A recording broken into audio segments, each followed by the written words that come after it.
Today, we are diving deep into a classic mystical text that gives us a pretty radical framework for navigating our inner world. We're going to uncover its surprisingly modern advice for making sense of those profound and, let's be honest, often confusing spiritual experiences that can pop up on our journey. So let's just start with a really important question. Are your spiritual experiences, those moments of insight, those visions or deep feelings, are they actually helping you grow?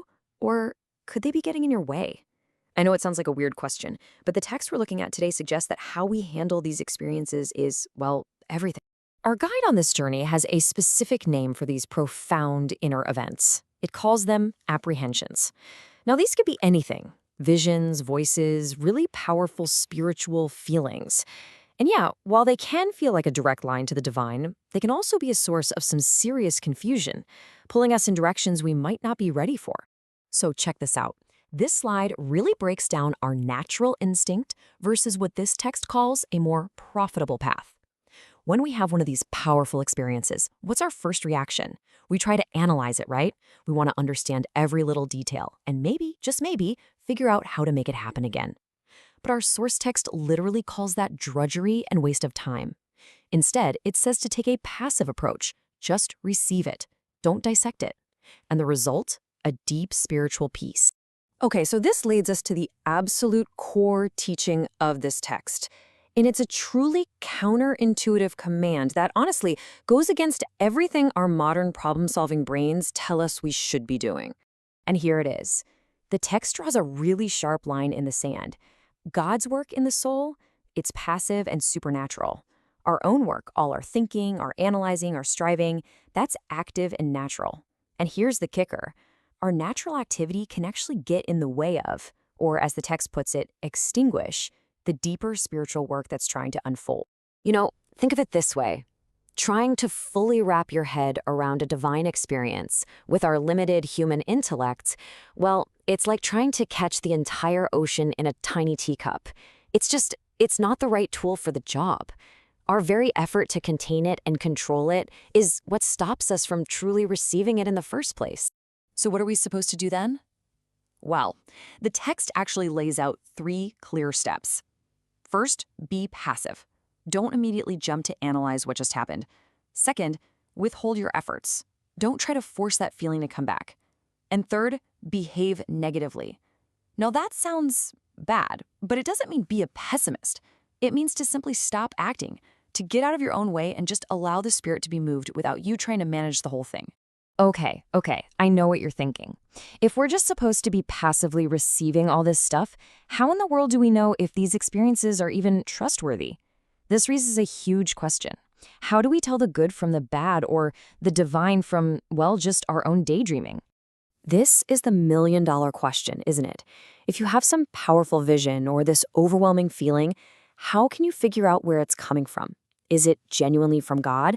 Is it something diabolical trying to confuse you? Or did you, just eat some spicy pizza before bed and have a really vivid dream? So the text offers this remarkably practical test. And it's not about analyzing the experience itself. It's all about its after effects. When you remember it later, what happens inside you? If recalling the memory produces a good effect, a renewal of love, it's from God. If it makes you feel spiritually dry or anxious, it's probably from a diabolical source. And if it produces, nothing, no spiritual effect at all, it was probably just your own imagination running wild. And this really brings us to the core lesson here. The truth of an experience isn't in the spectacular vision of an angel or hearing a booming voice from the heavens. Nope, it's in the fruit that it produces in your soul. The big question is always this: does it lead you toward more love?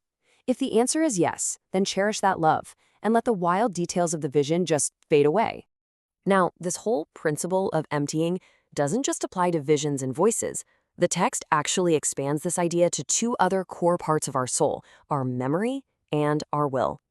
Let's talk about memory first. The ultimate goal here is union with God, right? And the text argues that our memory can be a huge roadblock. I mean, think about it.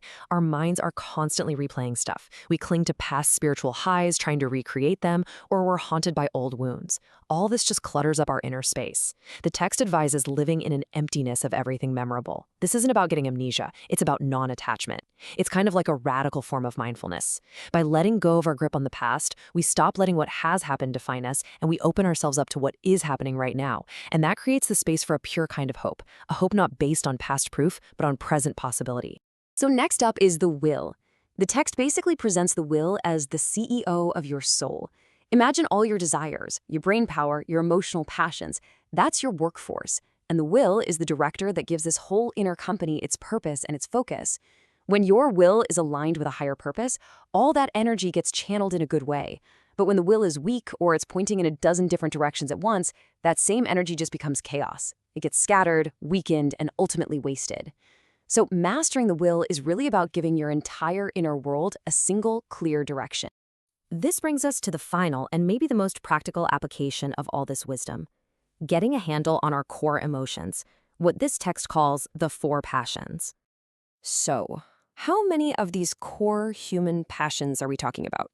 Well, this text, drawing on some really classic thought, boils them all down to just four. And here they are. Every single complex emotion that we feel is seen as just a variation of one of these four: joy, hope, sorrow, and fear. These are the main ways the strength of our will, our very soul, shows up in our day-to-day lives. Now, it's really important to get this. These passions aren't inherently bad, not at all. They are part of being human. But, and this is a big but, the text warns that when they are unbridled, when they're out of control and running our lives, they become the source of all our vices and imperfections. The text uses this really powerful metaphor, comparing the four passions to the four-faced creatures in the prophet Ezekiel's vision. The point is, they are so deeply interconnected that wherever one of them looks, the other three are forced to follow. What does that mean for us? It means if your hope is misplaced, your joy, your fear, and your sorrow are going to be out of whack too. They're a package deal. And to really drive this point home, the author quotes the philosopher Boethius. The idea is simple. If you want to see things clearly, you have to find a place of calm beyond the constant push and pull of these passions. Wisdom needs inner peace, and you just can't have that peace if your emotions are constantly yanking you in four different directions. So, what's the end game in all this? It's not to get rid of the passions, it's to put them in order. The goal is to purify them and direct all their incredible power toward one single purpose: to love and serve God. And when that happens, your joy, your hope, your sorrow, and your fear all line up and become one with that divine purpose. And so that leaves us with one final thought. This ancient guide is asking us to do maybe the hardest thing of all: to stop doing, to stop analyzing, to just receive. In a world that is constantly demanding action and control from us, what could we possibly gain by choosing, even for a moment, to be passive and just let ourselves be moved? It's a challenging thought for sure, but maybe one worth sitting with. Thanks for joining us.